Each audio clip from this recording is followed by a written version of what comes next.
अस्सलामुअलैकुम फ्रेंड्स, मैं हूं नवीद अख्तर हाशमी। जैसा कि ज़ॉब टीवी पे हमारी काम की बात जारी है, तो आज किस्त नंबर 37 लेके हाजिर हुआ हूं।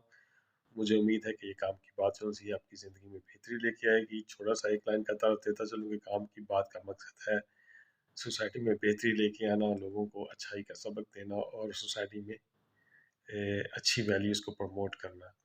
तो मैं एक बीइंग ए एजुकेशनिस्ट, मेरा काम है कि मैं एजुकेशन जो सी ट्रांसफ़र करता हूँ। मैं बताता चलूँ कि ये वही बातें हैं जो मैं कहीं से सीखता हूँ, जो मैं कहीं से पढ़ता हूँ, या मैं कहीं से सीना ब सीना मुझे ये अच्छी बातें मिलती हैं तो मैं आप तक पहुँचाता हूँ, ताकि ये जो सी बातें हैं वो महफूज हो सकें और वो आपकी ज़िंदगी को बेहतरीन ला सकें। तो आज का जो वाक़या है ताजर का है, जो कि एक बहुत नेक सीरत और इबादत गुज़ार ताजर था। उसके साथ क्या हादसा हुआ।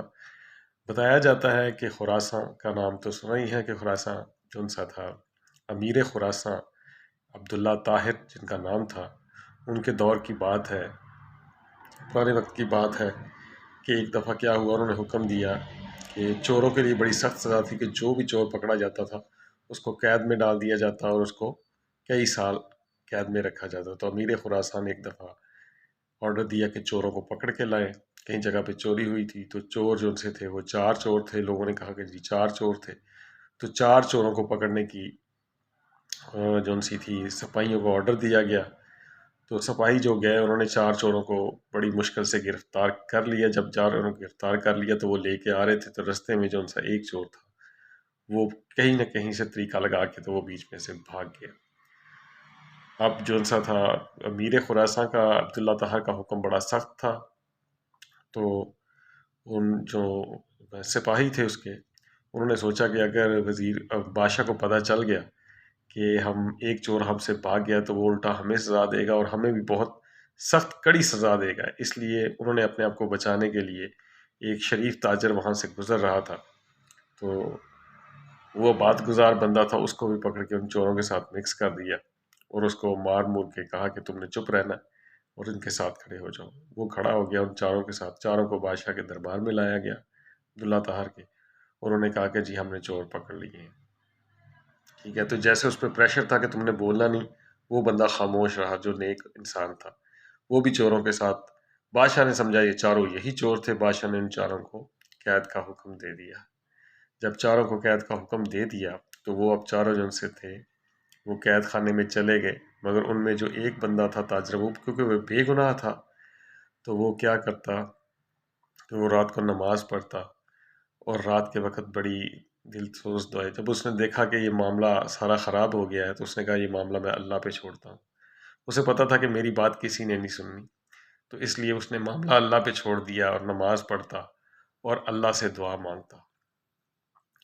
तो इस तरह कुछ दिन गुजरे। जब तो क्या हुआ कि अमीर खुरासा ने ख्वाब में देखा कि 4 लोग हैं, आके उसका तख्ता जो सा है वो उठा के गिराने की कोशिश करते हैं। तो वो एकदम उसकी आंख खुल जाती है, वो परेशान हो गया। जब वो परेशान हो गया तो उसने देखा कि शायद मेरा ये वहम है। तो फिर वो अगले दिन जब सोया ख्वाब में, तो फिर उसने देखा कि कुछ 4 बंदे उसका तख्त उठा के फेंकने की कोशिश कर रहे हैं, उसका तख्त उल्टाने की कोशिश कर रहे हैं। फिर परेशान हुआ। लगातार 4-5 दिन जब यही सूरत हाल रही तो उसने सोचा कि कोई ना कोई काम ऐसा है जो गलत हो गया है। तो उसने क्या किया, उसने कहा कि मैंने पिछले दिनों में कौन सा ऐसा काम किया है जो गलत हो सकता है जिसकी वजह से मुझे परेशानी आ रही है। तो उसने सोचा कि मैंने तो लोगों को सज़ा दी है और मुझे लगता है कि बेगुनाह ना आ गया हो। उस वक़्त के बादशाह भी बड़े अक्लमंद थे। तो अब्दुल्ला ताहिर साहब ने सोचा कि ये यकीनन मेरे से कोई गलती हुई है। तो उसने जेलर को बुलाया और वो बुला के पूछा कि मुझे बताओ कि ये जो 4 चोर तुमने पकड़े थे, इनमें कोई बेगुनाह तो नहीं है? उसने कहा जी मुझे ये नहीं पता कि कोई बेगुनाह है या नहीं है, मगर मैंने एक शख्स को देखा है कि जो नमाज़ पढ़ता है और हर वक़्त अल्लाह की बात में लगा रहता है और बड़ी दिलसोज़ दवाएँ करता है, दिल दुखाने वाले अंदाज़ में और रोते-पीटते, और अल्लाह से गुज़ारिशें करता है कि या अल्लाह मुझ पे रहम कर, मेरे हाल पे रहम फरमा। वो अल्लाह से मदद माँग रहा है।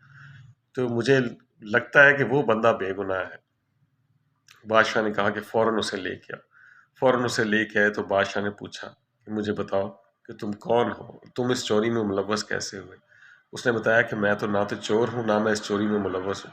میں تو راستے سے گزر رہا تھا تو مجھے سپاہیوں نے زبردستی پکڑ کے مجھے پریشر ڈال کر مجھے ساتھ شامل کر لیا، جبکہ میں بے گناہ ہوں، میرا اس کام سے نہ کوئی لینا ہے نہ کوئی دینا ہے۔ تو امیر خراسان نے بتایا کہ مجھے تو یہ خواب آ رہا ہے، اس لیے مجھے پتہ چل گیا کہ کوئی بندہ ہے ایسا۔ امیر خراسان نے کہا کہ مجھ سے میں تمہیں آزاد کرتا ہوں، مگر میری 3 باتیں جو ان سی ہیں وہ میں تم سے کرنا چاہتا ہوں، وہ میری باتیں تم مان لو۔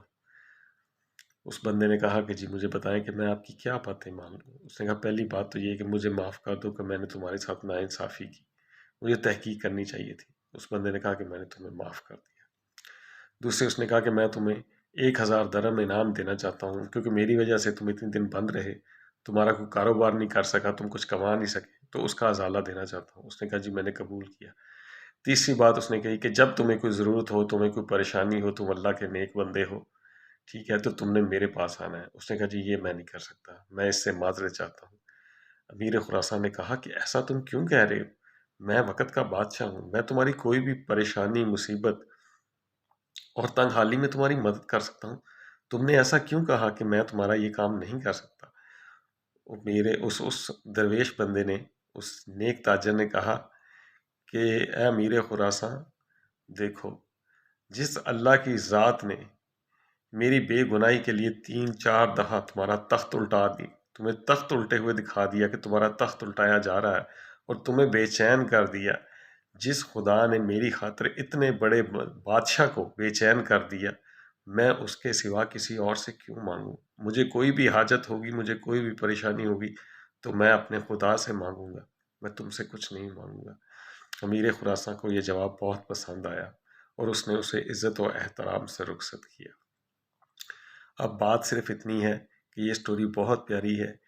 اگر کوئی بے گناہ ہوتا ہے تو وہ اللہ سے سچے دل سے دعا کرتا ہے تو کوئی نہ کوئی اللہ تعالیٰ اس کا سبب بنا دیتا ہے، ٹھیک ہے۔ ویسے برے کاموں سے بچنا چاہیے، غلط کاموں سے بچنا چاہیے، مگر اگر کئی دفعہ ایسا ہوتا ہے کہ آپ بے گناہ ہوتے ہیں اور پھر بھی آپ کے اوپر کوئی سختی آ جاتی ہے تو پھر سچے دل سے خدا سے دعا مانگیے، لوگوں سے سہارے نہ ڈھونڈیے، اللہ تعالیٰ کو حاضر ناظر جانے، اللہ کے لیے عبادت کریں اور سچے دل سے اللہ سے دعا کیجیے کہ یہ اللہ تعالیٰ میرے حال پہ رحم کر، بے شک وہ سننے والا ہے اور مصیبتوں کو ختم کرنے والا ہے۔